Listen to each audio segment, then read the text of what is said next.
बहुत बहुत स्वागत है आपका द ब्रिलियंट बीपीएससी में। और अभी हम लोग एकदम स्पेशल यौगिक स्पेशल कंपाउंड जो आपके एग्जाम में पूछे जा चुके हैं, पूछे जा सकते हैं, सबका हम लोग एक साथ कंपिलेशन लेकर आए हैं। और एक बार में हम लोग पूरा कंपाउंड पर बहुत बेहतरीन तरीके से बात करेंगे। एक एक कंपाउंड का फॉर्मूला आपको याद करा दूंगा, एक एक कंपाउंड का जो यूज जो जो एग्जाम में आ सकता है, आ चुका है, सब पर बात कर लेंगे। पूरा एकदम एनर्जी बरकरार रखना है और टॉपिक पर पूरा अंतिम टॉपिक तक, अंतिम कंपाउंड तक बने रहना है। और यह आपके एग्जाम में बहुत ज्यादा महत्वपूर्ण भूमिका निभाएगा और आपको एकदम बिल्कुल सफलता के चरम तक पहुंचा देगा। ठीक है, चलिए। तो हमारे जितने भी कंपाउंड है, उस कंपाउंड में सबसे पहले आपके सामने कंपाउंड मौजूद है, उसका नाम है साल्टपीटर। देखिए, इससे दो वर्ड मिलकर मतलब दो वर्ड का पता चल रहा है, एक है साल्ट और दूसरा है पीटर। साल्ट मतलब जानते हैं नमक, और पीटर पीटर वर्ड आया है पीटर नाम से नहीं। पीटर मतलब होता है पेट्रा, पेट्रा मतलब होता है चट्टान, चट्टानों का नमक। आप जानते होंगे एक नमक के बारे में जिसका नाम है NaCl। ठीक है, और NaCl क्या है? Sodium chloride. ये भी चट्टानों का नमक, इसका प्रयोग हम लोग भोजन के रूप में करते हैं, खाद्य पदार्थ के रूप में करते हैं। NaCl के बारे में हम अम्ल क्षार लवण में बात कर चुके हैं। अब NaCl एक लवण है, और आप जानते हैं NaCl लवण को आयोडीन नमक बनाने के लिए इसमें मिलाया जाता है या तो पोटेशियम आयोडाइड या फिर पोटेशियम आयोडेट। ये बात आपको पता होगा, पोटेशियम आयोडाइड या पोटेशियम आयोडेट। और वास्तव में बात करते हैं भी एक प्रकार का लवण है। तो कहने का मतलब है कि लवण के रूप में या तो हम सोडियम का यूज करेंगे या पोटेशियम का यूज करेंगे। ये बातें समझ में आ रही है आपको। एक कंपाउंड और आप जानते होंगे जिसका नाम है सोडा। क्या नाम है? सोडा। और सोडा का अम्ल, इसके बारे में मैं अम्ल क्षार लवण में बात कर चुका हूं। और सोडा का अम्ल की बात जब भी करेंगे तो इसका फॉर्मूला होता है HNO3, जिसे नाइट्रिक अम्ल कहते हैं। ठीक है, आपको याद होगा HNO3 प्लस 3HCl बराबर इक्वारेजिया, अम्लराज, शाही जल या फिर रोयल वाटर। बता चुका हूं सब कुछ। अब ये आप ठीक से देख लीजिए। मैं ये कहना चाहता हूं कि जहां भी वर्ड सोडा यूज होगा वहां NO3 पक्का आएगा। इतना श्योर है? जहां सोडा वहां NO3, जहां सोडा वहां NO3। कंप्लीट। अब देखिए, नमक जहां आएगा या तो Na आएगा या फिर पोटेशियम आएगा। इतना बात कंप्लीट है। अब हम यहाँ बात करते हैं, इसे हम हटाते हैं। ठीक। अब देखिए, साल्ट पीटर मैं बता रहा हूँ नमक है तो या तो सोडियम नहीं तो पोटेशियम। क्लियर है? चलिए, अब मैं बता रहा हूँ क्या कि ये जो साल्ट पीटर इसी को सोडा भी कहा जाता है। ये नाम याद कर लीजिए, क्या कहते हैं? सोडा। अब सोडा है तो जाहिर सी बात है क्या आएगा? NO3। और मैं बता दूं आपको, जहां जहां आपको साल्ट पीटर लिखा मिलेगा, जहां जहां साल्ट पीटर लिखा मिलेगा, साल्ट पीटर को ही सोडा कहते हैं। अब साल्ट पीटर को सोडा कहते हैं तो क्या आ जाएगा? NO3 आ जाएगा। तो चलिए, NO3 आ गया। ठीक है, अब समझिए, साल्ट पीटर के रूप में पहले जब नमक के बारे में, NaCl के बारे में ज्यादा जानकारी नहीं थी। NaCl जो आप यूज करते हैं आधुनिक नमक है। और बहुत प्राचीन काल में यूरोप में यूनान वाले जो लोग थे, मिस्र के लोग थे, वो लोग को NaCl के बारे में ज्यादा जानकारी नहीं थी। उस समय वो लोग उस समय KNO3, जिसे साल्ट पीटर कहते हैं, साल्ट मतलब नमक, पीटर मतलब चट्टानों से निकला हुआ नमक, उसका यूज करते थे। और अभी भी मेडिकल साइंस में बहुत जगह जो टूथपेस्ट आप यूज करते हैं उसमें KNO3 दिया जाता है, पोटेशियम नाइट्रेट जिसे साल्टपीटर कहते हैं, ये दिया जाता है। और उस समय के लोग खाने के रूप में भी नमक का यूज करते थे। आ रहा समझ में? हालांकि ये हानिकारक होता है, इसलिए इसे रोकना पड़ा। अब समझिए ठीक से। तो मैं बोलूं, जहां भी आपको साल्ट पीटर लिखा मिलेगा तो साल्ट पीटर में NO3 तो रहेगा ही। और नमक के लिए हम क्या यूज करेंगे? या तो सोडियम नहीं तो पोटेशियम। तो यहाँ यूज किया जाता है पोटेशियम का। तो आज के बाद अगर आपसे पूछे साल्ट पीटर का फॉर्मूला, इसे ही कहा जाता है सोडा। इसका फॉर्मूला क्या हो जाएगा? KNO3। कंप्लीट। चलिए, अब देखिए, वैसा ही साल्ट पीटर एक बार खोज हुआ, पता चला कहाँ? तो आप जानते हैं कॉन्टिनेंट है 8, उसमें से 7 कॉन्टिनेंट बहुत महत्वपूर्ण है। 7 कॉन्टिनेंट में दक्षिण अमेरिका कॉन्टिनेंट है। और दक्षिण अमेरिका का एक सबसे अधिक अक्षांशीय विस्तार वाला देश है जिसे कहते हैं चिली। और चिली में एक जगह जिसे कहा जाता है घोस्ट सिटी। ठीक है, ये सब आपको याद नहीं रखना है, सुन लेंगे तो ठीक है, नहीं तो कोई दिक्कत नहीं है। घोस्ट सिटी में एक जो का चट्टान था वो रूपांतरित होकर अलग प्रकार से विकसित हुआ। और वहां एक विशेष प्रकार का खनिज का निर्माण हुआ। उस खनिज पदार्थ को कहा गया चिली साल्ट पीटर। क्योंकि देखिए, साल्ट पीटर तो पता है, तो साल्ट पीटर का मतलब होगा NO3। लेकिन यहाँ जो साल्ट पीटर था उसमें सोडियम का मतलब पोटेशियम का यूजन होकर वहां एक विशेष प्रकार के अलग तत्व की प्रधानता थी जिसे कहा जाता है सोडियम। तो यहाँ पता चला NaNO3 को। हालांकि यह मिला था कहां से? अमेरिका के, दक्षिण अमेरिका के चिली देश से, इसलिए इसे कहा गया चिली साल्ट पीटर। अरे समझ में? आज के बाद मैं कह दूंगा आपको, जहां भी आपको साल्ट पीटर लिखा मिले इसका मतलब NO3 होगा। अगर छुच्छे साल्ट पीटर मतलब साल्ट पीटर के साथ कुछ नहीं लगा हो तो पोटेशियम। अगर साल्ट पीटर के साथ चिली लगा हो तो फिर सोडियम। और इसके अलावा अगर कुछ और लगा हो जैसे अमोनियम साल्ट पीटर तो फिर अमोनियम लगा दीजिए, NH4। कुछ भी कहे, हाइड्रोजन साल्ट पीटर तो फिर हाइड्रोजन लगा दीजिए। हालांकि हाइड्रोजन साल्ट पीटर होता नहीं है। अरे समझ में? चलिए, तो अब मुझे लगता है साल्ट पीटर के बारे में आप बता सकते हैं। अब देखिए, यहाँ भी NO3 है, यहाँ भी NO3 है, यहाँ भी NO3 है। देख लीजिए, NO3 है। अगर मान लीजिए अमोनियम साल्ट आपसे पूछा होता तो क्या कहते हैं? NH4 NO3। अब सोचिए इसका यूज पूछे तो हम जानते हैं जहां भी आपको NO3 मिलेगा, NO3 मिलेगा, NO3 मिलेगा, NO3 मिलेगा, इसका प्रयोग हम एक करेंगे। बहुत इंपॉर्टेंट प्रयोग है। कहाँ कहाँ कहाँ? उर्वरक में, फर्टिलाइजर में, ठीक है। लेकिन अगर उर्वरक में यूज नहीं किए तो दूसरा इसका प्रयोग है NO3, जो नाइट्रेट है वो सबसे महत्वपूर्ण विस्फोटक पदार्थ बनाने में यूज होता है, आतिशबाजी जिसे कहते हैं। तो या तो उर्वरक या तो उगा देगा और नहीं तो उड़ा देगा, याद रखना है। तो दूसरा क्या याद रखना है, जहां भी आपको नाइट्रेट मिलेगा उसका प्रयोग कहां करेंगे, विस्फोटक में, जितने भी बारूद वगैरह हैं, कहां कहां याद रखना, एक्सप्लोजिव सब्सटेंस, एक्सप्लोजिव सब्सटेंस, जितने भी विस्फोटक पदार्थ बनाने में उसमें HNO3 का प्रयोग कर सकते हैं, KNO3 का प्रयोग कर सकते हैं, अमोनियम नाइट्रेट का प्रयोग कर सकते हैं और NaNO3 का प्रयोग कर सकते हैं। बताइए अब इतना से सवाल एग्जाम में आया तो क्या गड़बड़ाइएगा, एकदम कंप्लीट। चलिए अगला टॉपिक पढ़ाएंगे। अब इसके बाद आपके सामने आ जाते हैं लूनर कास्टिक। अब मैं बताता हूँ, आपको बार बार कंफ्यूजन होगा, लूनर कास्टिक, कृत्रिम वर्षा, जैसे मैं 4-5 कंपाउंड बताता हूँ, AgI, AgNO3, AgCl, AgBr, ये सब एक ही प्रकार के कंपाउंड है, इसका अलग अलग यूज है। लेकिन बच्चे एग्जाम में कंफ्यूज कर जाते हैं, ये चारों कंपाउंड से एग्जाम में बार बार बदल बदल के सवाल पूछे जाते हैं। अब मैं बताता हूँ, जहां आपको लूनर देखा मिले तो लूनर मतलब आपको पता होगा चांद, और प्राचीन काल में जो लोग थे वो चांदी को चांद से जोड़ते थे, इसलिए इसे अंग्रेजी में लूनर कास्टिक कहा गया, ठीक है। लूनर मतलब आप जानते हैं चंद्रमा। अब इसका फॉर्मूला होगा, देखिए लूनर, तो लूनर जहां लगेगा वहां क्या लगाते हैं हम, Ag। और कास्टिक जो होता है, कास्टिक Ag में ऐसा क्या मिला दे जो जलाने लगे, अब पड़ोसी वाला जलाना नहीं, जलाने लगे, जलन उत्पन्न कर दे, तो उसको कहते हैं नाइट्रेट। मैं अभी जस्ट बताऊं, नाइट्रेट क्या करता है, विस्फोटक पदार्थ है, और विस्फोटक है बारूद बनाया जाता है। KNO3 जो शोरा आप देख रहे हैं, शोरा का क्या बनाया जाता है, बारूद बनाया जाता है। इसका मतलब साफ साफ है, समझिए इस बात को, इसका मतलब है कि Ag में अगर NO3 मिला देंगे तो क्या बना देगा, विस्फोटक, थोड़ा सा तो जलन उत्पन्न कर देगा त्वचा में, तो इसे कहते हैं AgNO3। क्या कहते हैं, AgNO3। Ag मतलब चांदी, NO3। अब देखिए इसमें जैसे ही चांदी के साथ अगर N लग जाए तो इसका प्रयोग, ये जो कंपाउंड होता है, N मतलब न मतलब निशान, बहुत तगड़ा निशान छोड़ देता है। क्या छोड़ देता है, बहुत तगड़ा निशान। और जब ये निशान छोड़ देगा और जल्दी ये निशान मिटने वाला नहीं है, तो जितने भी इलेक्शन कराने वाले तो सोचे अच्छा इसका प्रयोग तुम कर सकते हैं। मान लीजिए कई बार क्या होता है, फर्जीवाड़ा होता है, एक बार वोट डाल के आ गए, फिर जो विपक्षी पार्टी उसे समस्या हो जाएगी, एक बार वोट डाल के आ गए, फिर दोबारा वोट डाल दिए जाके, फिर दोबारा वोट डाल दिए जाके, तो कहा गया कोई ऐसा आइडेंटिफिकेशन बताओ जिससे हम एक बार अगर वोट डालें तो उसमें दाग लग जाए और वह दाग आसानी से, वह निशान आसानी से न छूटे।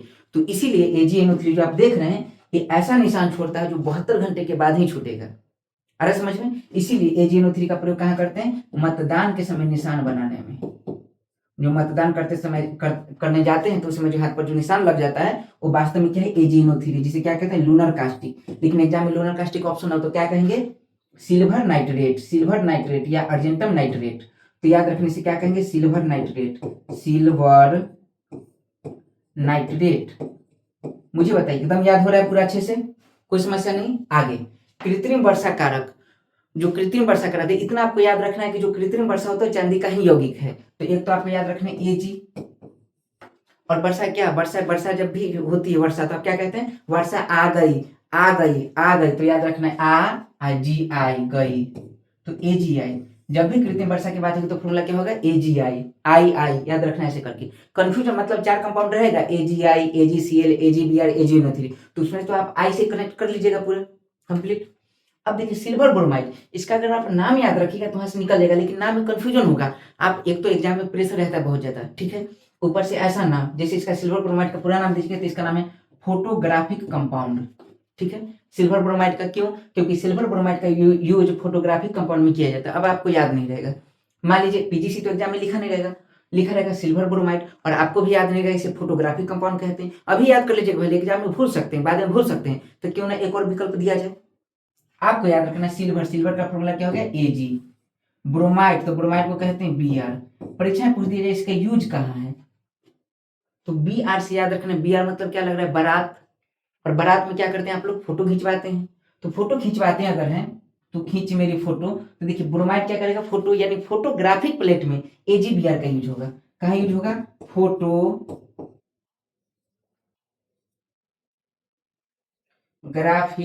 प्लेट में। अच्छा फोटोग्राफिक प्लेट में, ठीक है, AgBr का प्रयोग करते हैं। फोटोग्राफिक प्लेट में और किसका प्रयोग करते हैं, तो एक बहुत महत्वपूर्ण कंपाउंड, UPPCS में खूब यहाँ से क्वेश्चन पूछा गया है, इसे कहते हैं हाइपो, सोडियम का हाइपो कंपाउंड। क्या इसका नाम है, हाइपो, HYPO। इसका फॉर्मूला है, याद रखना है, नासो करके, NaSO, नासो याद रखिएगा, और नीचे 223 देख लीजिए, Na2H2O3 × 5H2O, ठीक है। तो नासो NaSO और 223 नीचे याद रखिएगा 5H2O, ये हाइपो है और किसका है? सोडियम का। इसका पूरा नाम पड़ेगा तो हो जाता है सोडियम थायोसल्फेट। इसका पूरा नाम क्या है? सोडियम। H2O3 को कहा जाता है थायोसल्फेट, सोडियम थायोसल्फेट।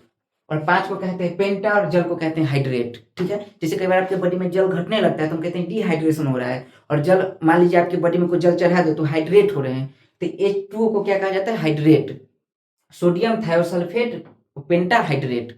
याद रखने से क्या कहते हैं? हाइपोबिलियन। या इसका प्रयोग कहाँ करते हैं? फोटोग्राफिक प्लेट में। लेकिन फोटोग्राफिक प्लेट में आपको निगेटिव, आपको पता होगा पहले जब फोटो खिंचाया जाता है, मतलब जिसमें फोटो बनवाने जाते थे तो उसमें एक निगेटिव मिलता था।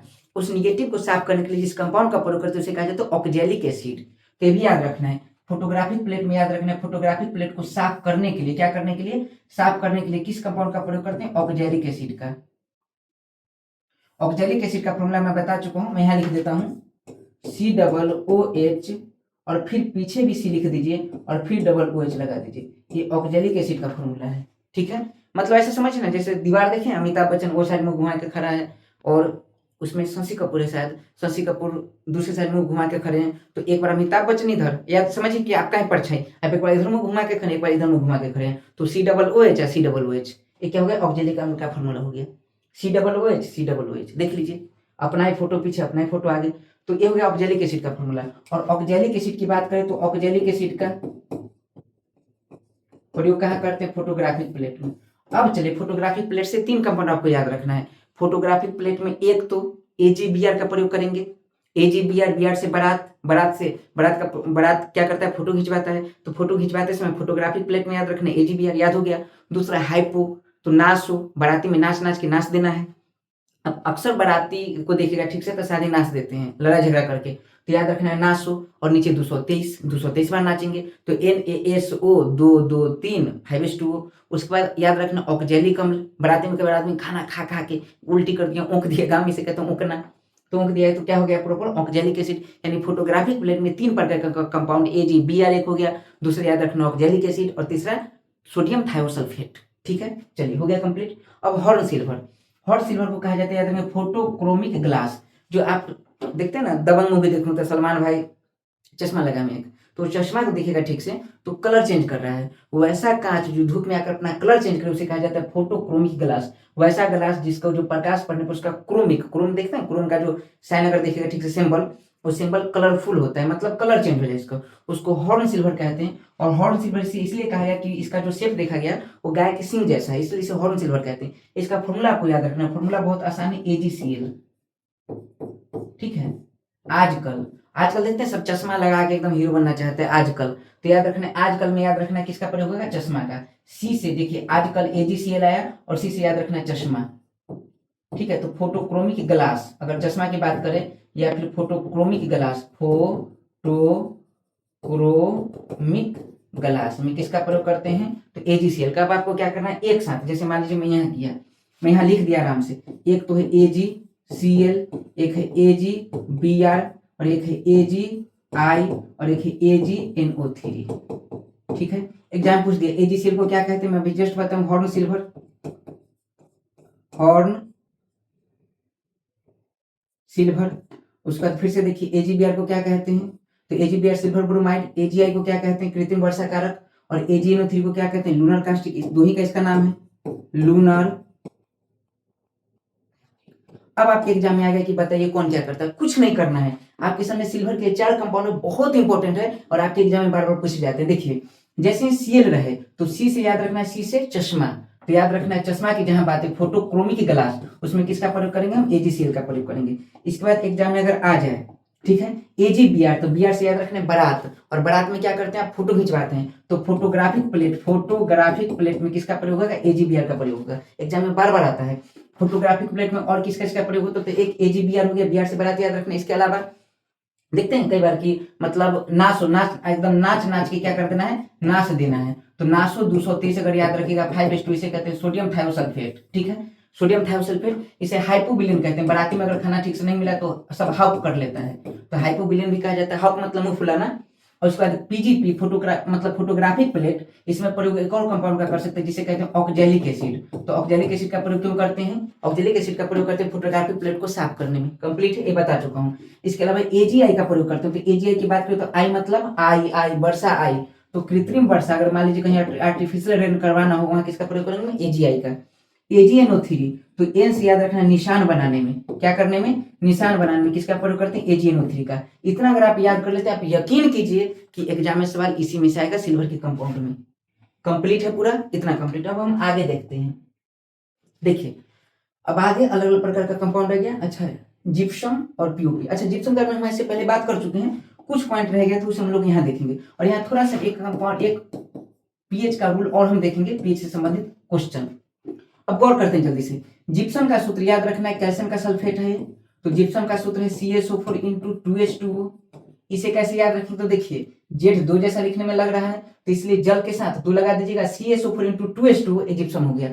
Z2 जैसा लग रहा है, 2 लगा देना। अगर ये 2 में से 1.5 मोलिक्यूल हटा देंगे तो देखिए जो जिप्सम है, जिप्सम का आप गर्म कर दीजिए। कितना गर्म करना है? तो याद रखना है 100 डिग्री सी या 120 डिग्री सी या 373 केल्विन। अगर इतना आप गर्म कर देंगे तो इसका 1.5 मोलिक्यूल पानी उड़ जाएगा, और जैसे ही 1.5 मोलिक्यूल पानी उड़ जाएगा तो उसे कहते हैं CaSO4 × ½ H2O, इसे कहते हैं पीओपी।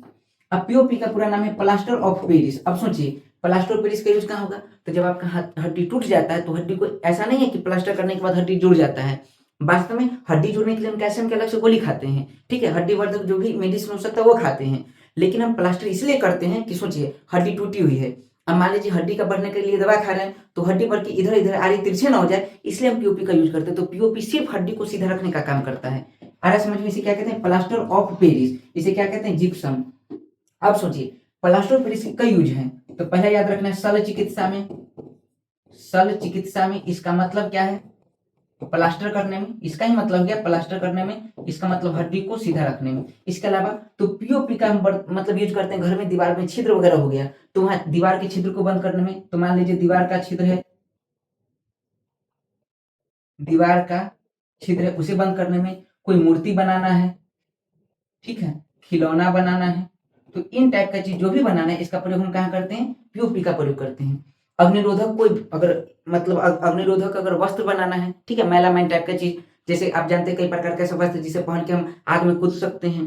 पीओपी से जितने पदार्थ बनते हैं उसमें आग का प्रभाव नहीं पड़ता है। वायुरोधक बनाना है, जलरोधक बनाना है, लेकिन याद रखना है यहाँ से वायुरोधक अग्निरोधक बन जाएगा लेकिन जलरोधक नहीं बनेगा। क्यों? मैं बता रहा हूँ। सवाल पूछा जाएगा कि क्या पीओपी का प्रयोग, जैसे अग्निरोधक वस्त्र बना सकते हैं, अग्निरोधक पदार्थ बना सकते हैं, वायुरोधक बना सकते हैं, क्योंकि दीवार में छिद्र है, वायु आ रही है, पीओपी लगा दीजिए, छिद्र बंद, वायु बंद, तो वायुरोधक बन जाएगा, अग्निरोधक बन जाएगा। सवाल है क्या जलरोधक बनेगा? तो नहीं। क्यों?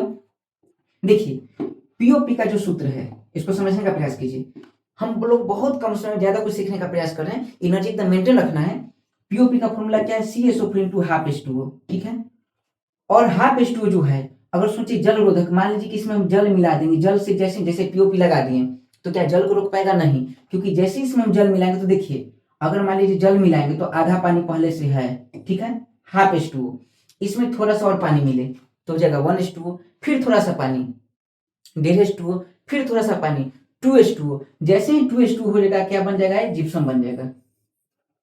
और आप जानते हैं पीओपी क्या बन गया? जिप्सम। फिर इसे गर्म करेंगे, फिर प्लास्टर ऑफ पेरिस। तो सोचिए ठीक से, इसलिए प्लास्टर ऑफ पेरिस जिप्सम में ना बदल जाए, इसलिए प्लास्टर ऑफ पेरिस को आर्द्ररोधी बर्तन में रखा जाता है, ऐसा बर्तन में जिसमें आर्द्रता ना आए, नमी की मात्रा न हो। तो प्लास्टर ऑफ पेरिस को कहाँ रखते हैं? आर्द्ररोधी बर्तन में। याद रहेगा बात? चलिए इतना हमारा हो गया कंप्लीट। ठीक से देख लीजिए, तो सोच लीजिए, ये बात समझ में आ गया कि प्लास्टर ऑफ पेरिस को कहाँ रखना है? नमी से दूर या जल से दूर रखना है। कंप्लीट, इतना बात कंप्लीट। देख लीजिए अगला सवाल, यशद पुष्प, फिलोसफर वुल या जस्ते का फूल या चाइनीज व्हाइट किसे कहते हैं? ये बहुत आसान है। जिंक आप जानते होंगे, जिंक जैसे कहते हैं कि बहुत ऐसा धातु है जिसे आप खुली वायु में रखते हैं तो ऑक्सीजन से अभिक्रिया करके, जैसे सोडियम है, ये ऑक्सीजन से अभिक्रिया करके खराब हो जाता है, इसमें अपने आप को जला लेता है। सोडियम बहुत क्रियाशील धातु है।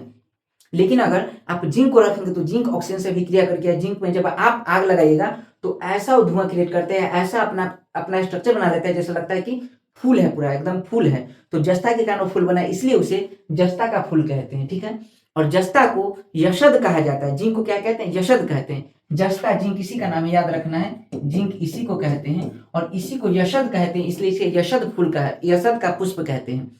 हालांकि देखने में एकदम रुई जैसा भी लगता है, और जो लोग देखेगा सोचने वाला होगा नहीं, कई लोग एज्यूम करते हैं पूरा, काश ऐसा होता, काश वैसा होता, तुम इतने खूबसूरत हो, मतलब इस टाइप का कुछ। तो इससे जो एज्यूम कर रहा है तो फिलोसफर टाइप है वो, इसलिए फिलोसफर के लिए उसे उल कहा गया, मतलब दार्शनिक उल, दार्शनिक ऊन, ऊन जैसा लगता है।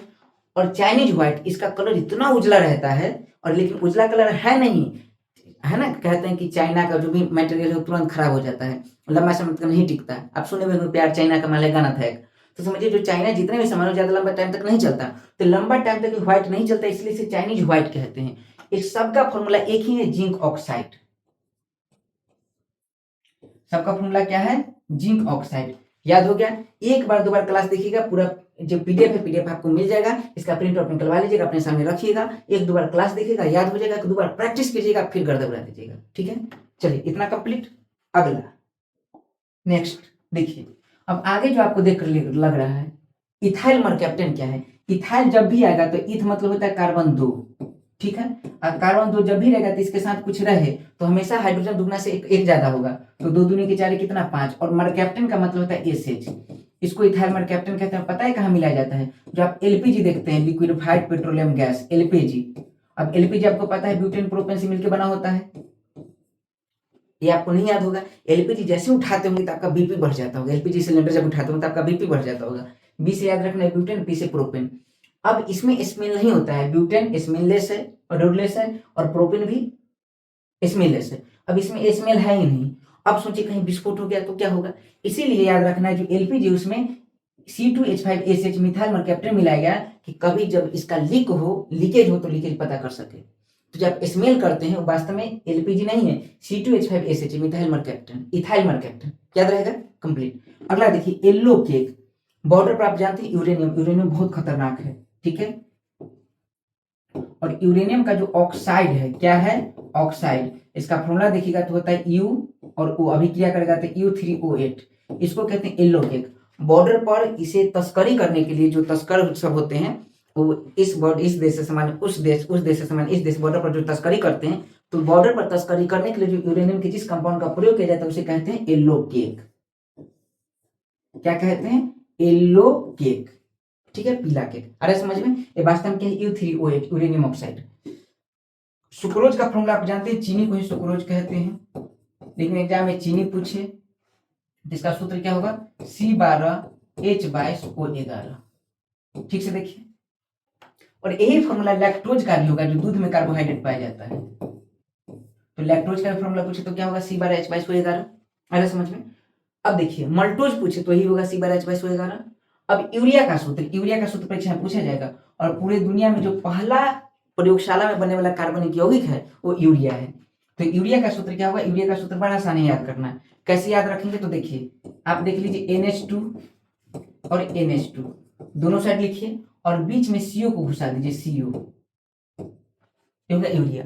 लेकिन परीक्षा में कई बार जब पूछेगा तो इसको ऐसे भी लिख देगा, वो NH2 है तो इसको ऐसे लिख देगा, NH2 को एक साथ कर देगा दो, और साथ में CO ऐसे घुसा देगा, हो गया यूरिया। तो यूरिया का फॉर्मूला कोई आ सकता है, ठीक है। अब चलिए समुद्री मोती, पता है समुद्री मोती किसे कहते हैं, जो आप यहाँ CaSO3 देख रहे हैं, जो आप जानते हैं CaOH होल 2, CaOH होल 2 जिसे बुझा हुआ चूना कहते हैं, इसको इसी का प्रयोग हम लोग कहाँ करते हैं, सफेदीकरण में। कहाँ करते हैं, सफेदीकरण में, पोताई में। अब दीवार पर हम इसे पोत दिए। आप जानते हैं कि चूने के 1 बिलियन में हम कार्बन डाइऑक्साइड जब मिला देते हैं तो बन जाता है CaCO3, कैल्शियम कार्बोनेट। इसे खड़िया चौक जो है, चौक कहते हैं। अगर यही समुद्र में बहुत लंबा टाइम तक रह गया, इसी को कहा जाता है समुद्री मोती। इसी को कहा जाता है प्रवाल, प्रवाल भित्ति भी ज्योग्राफी में आप पढ़े होंगे, प्रवाल, ठीक है। तो इसका जो फॉर्मूला होता है समुद्री मोती का, CaCO3। अरे समझ में। अगला नीलम, नीलम का नाम सुनेंगे आप, नीलम, हीरे, मोती। तो नीलम का फॉर्मूला होता है Al2O3। क्या फॉर्मूला है, Al2O3, ठीक है। इसे कोरंडम भी कहा जाता है, Al2O3 इसको, और क्या कहते हैं, कोरंडम। हालांकि कोरंडम एक प्रकार का अयस्क है, और इसमें जल की मात्रा मिल जाए तो इसे बॉक्साइट कहते हैं, और बॉक्साइट एल्युमिनियम का अयस्क है। चलिए कंप्लीट है ये, प्रैक्टिस आपको करना पड़ेगा। अब लंबे टाइम तक आराम किए, लास्ट में कंप्लीट करना है तो कंप्लीट तो करना ही पड़ेगा, लेकिन मैं फिर भी चीजें कंप्लीट बता रहा हूँ, एग्जाम में इसी में से आएगा। चलिए अगला, अच्छा ये वाला इधर का पार्ट हो गया खत्म, ठीक है। अब हम लोग इधर से थोड़ा सा देखेंगे, ठीक है। चलिए, सिंदूर, जो सिंदूर है ये आप लोग से बहुत दूर है, इसका फॉर्मूला HGS है। जब तक सफल रहेगा तब तक इससे भेंट नहीं होगा आपको। तो HGS याद रखना, HGS मतलब मरकरी, उसमें आप सल्फर मिला दीजिए तो सिंदूर का फॉर्मूला हो जाता है। ये वास्तव में सिंदूर मतलब ये जो नॉर्मल यूज करते हैं, जो सीता माता जो अपने शरीर में यूज करती, तो दूसरा प्राकृतिक था, ये आर्टिफिशियल सिंदूर है। और हालांकि अब जो सिंदूर देखते हैं उसमें लेड की मात्रा हो, तो ये हम देखेंगे। तो सिंदूर का फॉर्मूला पूछिए तो क्या है, HGS। अच्छा, लिथार्ज, लिथार्ज कहते हैं PbO, इसको लिथार्ज कहा जाता है। इसका प्रयोग किया जाता है लेड संचायक सेल में, हम देखेंगे आगे। लेड संचायक सेल का मतलब होता है शीशा का एक सेल बनता है जिसमें H2SO सुपर का प्रयोग किया जाता है, उसे कहते हैं लेड संचायक सेल, ठीक है। तो PbO इसमें रबर उद्योग में इसका प्रयोग किया जाता है, रबर उद्योग में। हालांकि इसे पूछे जाने का चांस कम है। लेड संचायक सेल में, लेड संचायक सेल में इसका प्रयोग किया जाता है। अच्छा, फिर पूछिए रेड लेड। तो रेड लेड पता है, ये बहुत इंपॉर्टेंट है। अभी जो लिपस्टिक वगैरह, जो अच्छी क्वालिटी की लिपस्टिक, उसमें रेड लेड का प्रयोग नहीं होता है। पहले जो होता था लिपस्टिक, उसमें रेड लेड का प्रयोग होता था। जो रेड कलर का एकदम गहरा रेड कलर की बात करें, जो पेंट होता है, उसमें रेड लेड का प्रयोग होता है। और रेड लेड का फॉर्मूला होता है PB। देखिए, लेड है और इसमें भी लिथार्ज लेड का ही कंपाउंड है। लेड रहेगा तो PB, और रेड लेड जब इसको जला देंगे ठीक से तब Pb3O4, इसी को कहा जाता है रेड लेड, ठीक है। और इसका प्रयोग कहाँ करते हैं, लिपस्टिक में। इस बात को याद रखना है। अब समझिए, रेड लेड का प्रयोग और किया जाता है दिया सलाई। जैसे मान लीजिए आपके पास माचिस है, माचिस का जो तिल्ली है, तिल्ली का अगला जो टिप है, ये प्रॉपर जो लगा होता है वो वास्तव में रेड लेड का होता है, ठीक है। लाल फास्फोरस, ये भी याद रखना है, लाल फास्फोरस का भी वहां यूज किया जाता है। अगर लाल फास्फोरस का यूज है तो लाल फास्फोरस का यूज अगर कम है तो वहां रेड लेड भी उसमें मिलाया जाता है, ये बात याद रहेगा आपको। इसके साथ अगर ध्यान दिए तो उसमें घर्षण खूब ज्यादा हो, इसलिए से उसमें कार्बन डाइसल्फाइड भी यूज किया जाता है, कार्बन डाइसल्फाइड। तो माचिस की तिल्ली की बात करें तो माचिस की तिल्ली में पूछे किसका प्रयोग किया जाता है, तो एक तो रेड लेड का, और नहीं रेड लेड की मात्रा अगर कम किया जाए तो उसमें और क्या मिला सकते हैं, तो लाल फास्फोरस। लाल फास्फोरस की मात्रा कम हो तो रेड लेड, रेड लेड की मात्रा हो तो कम तो लाल फास्फोरस। और उसके साथ और क्या होता है, कार्बन डाइसल्फाइड, ठीक। सफेदा, सफेदा याद रखना, जो व्हाइट बिट्रोल आप पढ़े होंगे, जिसे सफेद होता कहते हैं, ZnSO4 इंटू 7H2, इसको भी सफेदा कहा जाता है। लेकिन अगर ऑप्शन में न मिले तो सफेदा कह सकते हैं किसे, तो याद रखना है PB जो है, इसको एक बार इसके साथ OH सटा दीजिए, और PB है इसके साथ एक बार CO3 सटा दीजिए, इसी को याद रखना सफेदा, व्हाइट लेड कहते हैं, इस बात को याद रखिएगा। कंप्लीट है, भूलना नहीं है, प्रैक्टिस आपको बार बार करना है। अगला मोहर लवण, ये बहुत बड़ा कंपाउंड है मोहर लवण। कुछ नहीं करना है, लोहा देख रहे हैं, एक बार लोहा लिखिए, अमोनिया देख रहे हैं, एक बार अमोनिया लिखिए। अब क्या करना है, लोहा के साथ SO4 लगा दीजिए, अमोनिया के साथ SO4 लगा दीजिए। अब देखिए, लोहा और SO4 ये दोनों का वैल्यू सेम होता है। जयमाला जानते हैं शादी के समय, लोहा के पास 2 माला, SO4 के पास 2 माला। माला के लिए हम यहाँ वैलेंसी वर्ड यूज करते हैं। तो लोहा के पास 2 माला तो 2 माला उसको पहना दिया, SO4 के पास 2 माला तो 2 माला इसको पहना दिया, दोनों बैलेंस तो हो गया FeSO4। लेकिन अमोनिया के पास 1 माला होता है, ठीक है, NH4 पर 1 प्लस होता है, SO4 पर 2 माइनस, तो इसलिए अपना 2 पहनाएगा और 1 अपना नहीं पहनाएगा, क्योंकि 1 पहनाने से वही मतलब 1 पहना देगा तो भी SO4 1, नहीं पहनाया तो भी SO4 1। ये पूरा बन गया FeSO4 NH और dot into NH4 whole to SO4। और इसमें जब आप 6H2 लगा दीजिए, इसे कहते हैं मोहर लवण। ये भी एग्जाम में पूछा गया है कई बार, लेकिन अभी आपको ऊपर मतलब एक बार बता के मैं और बता दूंगा किस किस चीज पर आपको ज्यादा ध्यान देना। मोहर लवण एक बार देख लीजिए बस कि लोहा का अमोनिया का कंपाउंड है, ज्यादा एकदम रटना नहीं है। हालांकि अभी बिहार पुलिस का एग्जाम है, उसमें पूछ दिया गया सवाल है, तो इसलिए थोड़ा सा टफ हो जाता है, इंपॉर्टेंट हो जाता है, हालांकि टफ तो है। नाइट्रोलाइम, नाइट्रोलाइम बड़ा आसान है। नाइट्रो आपको जहां दिखे तो नाइट्रो का मतलब नाइट्रोजन तो होगा ही, और लाइम मतलब कैल्शियम तो होगा ही, लेकिन इसके साथ अगर कार्बन सटा दीजिएगा इसी को कहते हैं नाइट्रोलाइम, ठीक है। इसका प्रयोग देखिए, नाइट्रो जहां लग गया इसका मतलब इसका प्रयोग कहाँ होगा, उर्वरक के रूप में।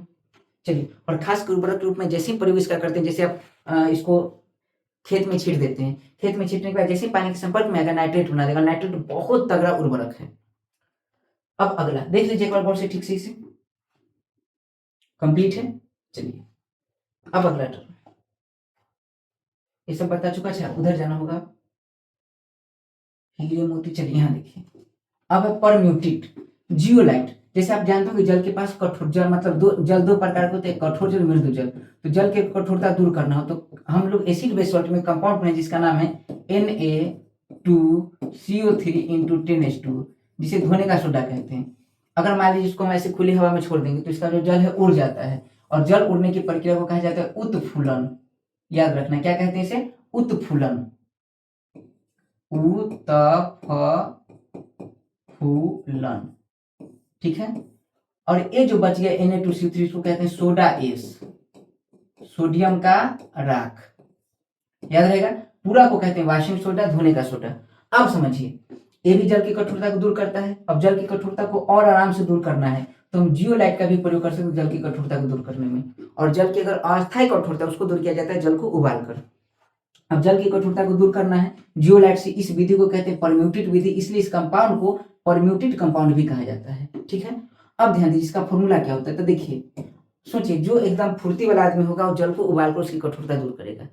लेकिन अगर मतलब अस्थायी हो तो ही, अस्थायी अगर टेम्पोररी हार्डनेस है तब उसको उबाल कर दूर किया जाता है। लेकिन अगर परमानेंट हो तो कंपाउंड तो यूज करना ही पड़ेगा। और कौन से कंपाउंड यूज कर सकते हैं? या तो Na2CO3 इंटू 10H2, ठीक है, सोडा ऐश बोल दीजिए, धुआं सोडा में दीजिए, धोने का सोडा वाशिंग सोडा बोल दीजिए, या फिर जियोलाइट यूज करना पड़ेगा। अब जियोलाइट यूज करना पड़ेगा तो आपको याद रखना है जो आलसी होगा वो यूज करेगा, ठीक है। तो आलसी लिखिए एक बार। आलसी कैसे लिखेंगे? आल सी ओ ऐसे लगा दीजिए, और कुछ नहीं करना, लिख दीजिए 228। लेकिन बताइए, आलसी होना अच्छी बात है कि बुरी बात? बुरी बात, आलसी नहीं होना चाहिए, आलसी ना होना चाहिए, ना हो ऐसे करके। तो ये जो पूरा फॉर्मूला बन गया, ये बन गया जियोलाइट का। लेकिन पूरा नहीं बना है, इसमें X2 लगा दीजिए, मतलब H2 की मात्रा फिक्स नहीं कितनी होनी चाहिए। तो ये हो गया परम्यूटेड या जियोलाइट का फॉर्मूला। प्रैक्टिस करना पड़ेगा, प्रैक्टिस जितना कीजिएगा उतना आपका बेहतर होगा। आप एक बार चाहिए कि एक बार में याद हो जाए तो थोड़ा सा मुश्किल है, हालांकि मैं कोशिश कर रहा हूँ आपको याद हो जाए। और बहुत बच्चे जो केमिस्ट्री कभी भी थोड़ा सा सुने होंगे उनको तो याद हो गया होगा, ठीक है। अब आप बिल्कुल सोडियम भी नहीं जानते होंगे, पोटेशियम भी नहीं जानते होंगे, आप सोचो मैं बोल रहा हूँ सोडियम Na क्यों लिख रहा हूँ, तो फिर आपके लिए तो वही है। चलिए अगला है क्वार्टज क्रिस्टल। क्वार्टज जहाँ का क्वार्टज का संबंध होता है बालू से, और बालू का फॉर्मूला होता है SiO2, बस कंप्लीट। इसे कहते हैं सिलिका, सिलिका। लेकिन एग्जाम में क्या होगा, कई बार इसका नाम पूछ देगा। इसे कहा जाता है सोडियम अल्युमिनियम सिलिकेट। मैं लिख देता हूं, इसका नाम क्या हो जाएगा? सोडियम, Na को सोडियम कहते हैं, एल्यूमिनियम सिलिकेट, सिलिकेट कंप्लीट। चलिए भारी जल का फॉर्मूला क्या है? भारी जल का फॉर्मूला D2O। जैसे आप जानते होंगे हाइड्रोजन के 3 समस्थानिक है। हाइड्रोजन 1 जिसे हाइड्रोनियम कहते हैं, प्रोटियम कहा जाता है। हाइड्रोजन 1 2 ड्यूटेरियम, हाइड्रोजन 1 3 ट्राइटियम, और हाइड्रोजन 1 2 है, इसका सिंबल होता है D। और जब इसी से हम जल बनाते हैं इसे भारी जल कहा जाता है D2O। क्योंकि देखिए ये हल्का इसी से बनाते हैं, उसको हम नॉर्मल H2O कहते हैं। और इससे बन जाएगा तो थोड़ा सा देखिए इसका भार ज्यादा है, इसका 1 है इसका 2 है, तो भार ज्यादा होने का इसे कहते हैं D2O। इसका अनुभार देखिए तो इसका अनुभार हो जाता है, इसका 18 इसका 20, इसका 2, और देख लीजिए ठीक से, ऑक्सीजन का 1 कितना हो गया, तो देख निकाल लेते इसका अनुभार। इसका 18 होता है, इसका देखिए 1 हाइड्रोजन का 2, तो 2 हाइड्रोजन यहाँ तो कितना हो जाएगा 2, और प्लस ऑक्सीजन का कितना हो जाएगा 16, और ऑक्सीजन का 16, 16 2 कितना हो गया, 1 का 2 होता है तो 2 का कितना हो गया 4, ठीक है 20 इसका अनुभार, ठीक है। तो याद रखना इसका जो मेन पानी इसका अनुभार कितना होता है 18, और इसका अनुभार कितना होता है 20, इसलिए वास्तव में इसे क्या कहते हैं? भारी जल कहते हैं। ये कंप्लीट है, ये बात याद रखिएगा आप। अब देखिए भारी जल का यूज, इसका फॉर्मूला याद रखना क्या हो जाएगा D2O। इसका प्रयोग कहाँ करते हैं? देखिए न्यूट्रॉन का जो वेग, इसके वेग को, न्यूट्रॉन को अवशोषित कर लेता है। जैसे नाभिक के रिएक्टर में न्यूट्रॉन, जो एटम बम का जो इफेक्ट है वो न्यूट्रॉन के कारण होता है। अब न्यूट्रॉन को जब अवशोषित कर लेगा, नाभिक के रिएक्टर में न्यूट्रॉन को अवशोषित कर लेगा, तो याद रखना नाभिक के रिएक्टर में न्यूट्रॉन को जब अवशोषित कर लेता है तो वहां न्यूट्रॉन की गति को कम कर देता है, और न्यूट्रॉन की गति को जब कम कर देगा तो इसलिए D2O का प्रयोग मंदक के रूप में किया जाता है, मंदक रूप में। तो याद रखना किसका प्रयोग, इसका प्रयोग कहाँ करते हैं?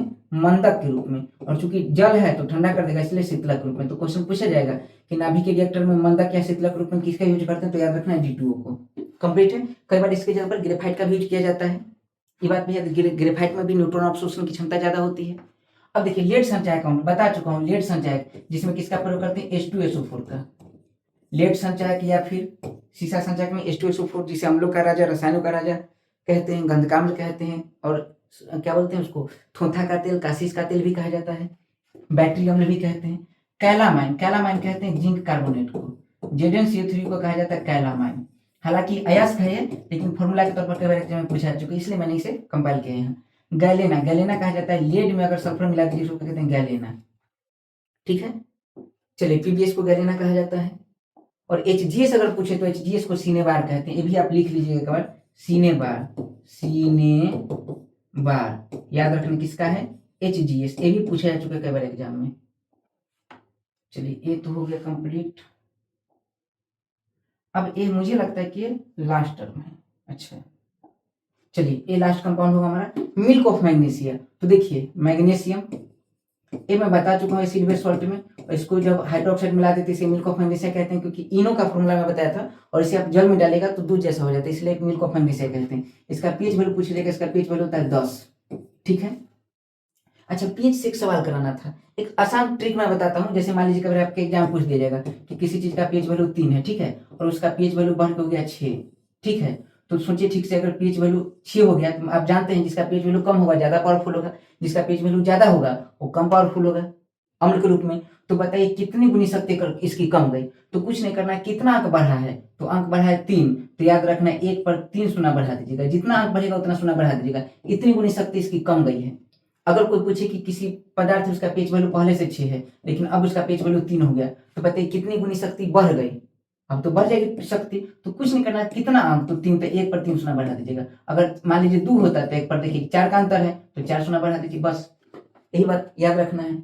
इस टाइप का न्यूमेरिकल आपसे पूछा जाएगा, बन जाएगा आराम से। आपको टिक ही तो मारना है, सब्जेक्टिव थोड़ी लिखना है, तो इस टाइप का भी आपको याद रखना है, ठीक है। चलिए इप्सम, इप्सम का फॉर्मूला है MgSO4 इंटू 7H2।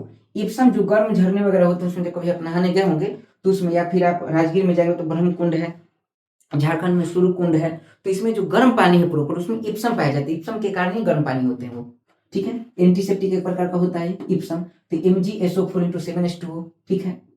हालांकि इसका नुकसान भी बहुत है, वो डिपेंड करता है टेम्परेचर पे ऐसा। अच्छा मैग्नीशियम पर मैग्नेट, मैग्नीशियम पर पोटेशियम पर मैग्नेट, तो पोटेशियम को क्या कहते हैं, और परमैग्नेट का फॉर्मूला होता है MnO4, ठीक है, पोटेशियम पर मैग्नेट। और इसको कहा जाता है लाल दवा, क्या कहते हैं इसे, लाल दवा, रेड मेडिसिन, ठीक है। और इसका प्रयोग कहाँ करते हैं, तो याद रखना इसका प्रयोग करते हैं एल्कोहल के ऑक्सीकरण में, एल्कोहल के ऑक्सीडेशन में। ये है क्या, तो कभी आप शराब पी के जा रहे हैं, एसिड बेस सॉल्ट में बताएं, हम शराब पी के जा रहे हैं एकदम हुर्र अच्छे से, और आप शराब पिए हुए हैं, एक मशीन जो ब्रीदिंग एनालाइजर आपके मुंह पे लगाया, ऐसे फूंक मारे, और उस ब्रीदिंग एनालाइजर में जो भी कंपोनेंट उसका रंग बदल गया, क्यों, तो उसके अंदर भरा है पोटेशियम परमैंगनेट। अच्छा वहां पोटेशियम परमैंगनेट ना होके पोटेशियम डाइक्रोमेट भी हो सकता है, जिसे कहते हैं K2Cr2O7, ये भी हो सकता है। इसके अलावा K2Cr2O7 के साथ हो सकता है H2SO4, अकेले कहेगा क्या, अकेले H2SO4 से ऐसा संभव है, तो नहीं, अकेले संभव नहीं है। तो K2Cr2O7 प्लस H2SO4 है, तो इससे भी अल्कोहल का टेस्ट किया जा सकता है, क्योंकि यह भी जो अल्कोहल है उसको ऑक्सीकृत कर देता है, और अल्कोहल को जब भी ऑक्सीकृत किया जाएगा तो इस कार्बोक्सिलिक एसिड बन जाता है, जो कलर को चेंज कर देता है। तो याद रखना ये भी क्या करता है, अल्कोहल को क्या करता है, ऑक्सीकृत कर देता है, अल्कोहल को ऑक्सीडाइज कर देता है, याद रहेगा। अच्छा फिटकिरी, जो फिटकरी है इसका फॉर्मूला सबसे बड़ा है केमिस्ट्री में, इसका फॉर्मूला आपको याद करना पड़ेगा। पोटेशियम का सल्फेट ले लीजिए, फिर एल्युमिनियम का सल्फेट ले लीजिए, तो पोटेशियम का सल्फेट हो जाएगा K2SO4, एल्युमिनियम का सल्फेट हो जाएगा Al2SO4 होल थ्राइस, और 24 मोले का ले लीजिए पानी का, ये हो गया फिटकिरी का फॉर्मूला। फिटकिरी को पोटास एलम भी कहते हैं, क्योंकि देखिए पोटेशियम का कंपाउंड है, एल्युमिनियम का कंपाउंड है, इसलिए इसे पोटास एलम भी कहते हैं। देख लीजिए कंपाउंड कंप्लीट है। आगे देख लीजिए चूहा का विष, चूहा के विष का फॉर्मूला होता है, अगर जिंक है, जिंक में आप सल्फर मिला दिए तो जो कंपाउंड बनेगा चूहा को मार सकता है, इसलिए इसे चूहा विष कहते हैं। तो इसका फॉर्मूला क्या हो जाएगा, मुझे लगता है कलर थोड़ा सा आपके लिए टफ हो जाएगा, मैं फिर से बताता हूँ। चूहा को मार सकते हैं जिंक और सल्फर मिला के, सल्फर का वैलेंसी 2 और जिंक का वैलेंसी 3, तो Zn, सॉरी, एक मिनट,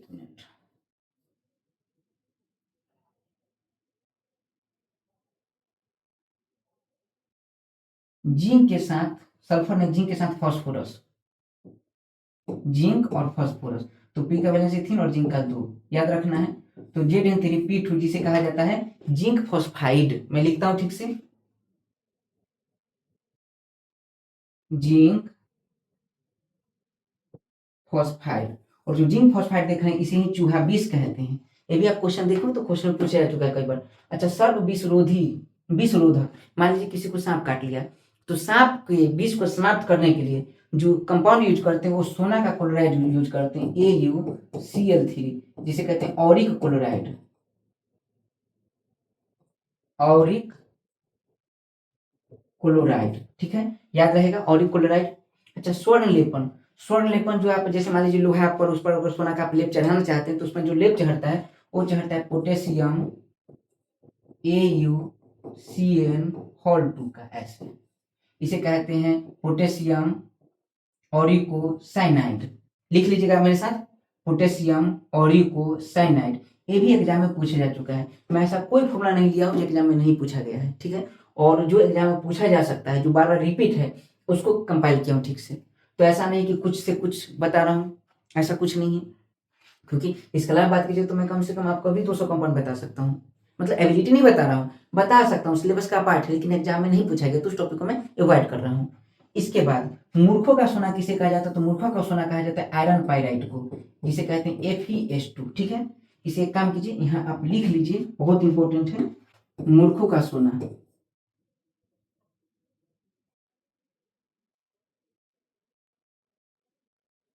मूर्खों का सोना, जिसे फुल गोल्ड कहते हैं या फुलिश गोल्ड कहते हैं, ये वास्तव में क्या है? FeS2, जिसे कहते हैं आयरन पाइराइट।